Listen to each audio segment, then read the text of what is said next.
In North America, if you are feeling stressed, you might be advised to go and take a hot bath and give yourself a nice scrub. But if the same thing happens in Japan, you might be told to go and take a bath in a forest bath.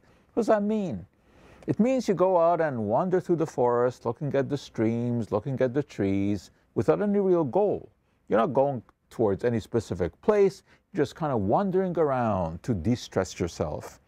And the idea is that when you inhale the chemicals that are exuded by the trees, these chemicals like pinene is one of these, limonene is another one, are supposed to reduce your stress.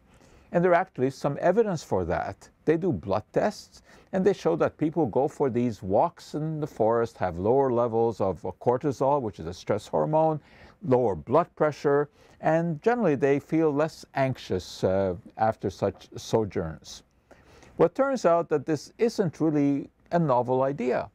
Back in the 1800s, a Bavarian monk by the name of Sebastian Kneipp believed in exactly the same thing. He told people that if they want to be in good health, they should go for long walks in the forest. He also recommended eating lots of whole grains and very little meat in the diet.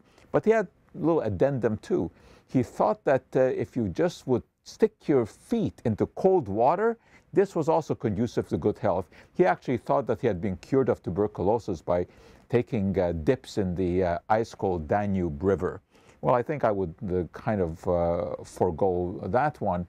But for the long walks, well, that kind of sounds interesting. You know, forest bathing, you know, go out and smell the so-called chemicals, the phytonicides, as they call them, which emanate from the trees.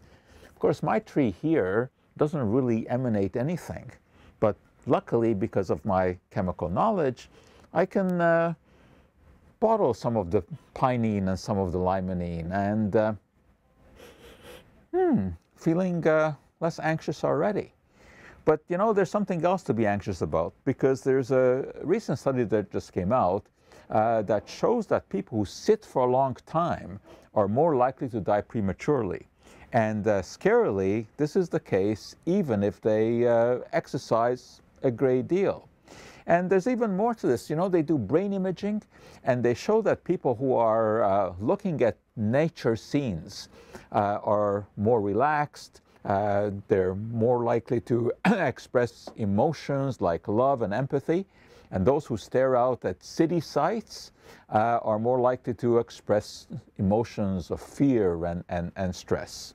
But the one that really bothers me is this business of sitting too long, because I sit a lot, so I think it's time to end that.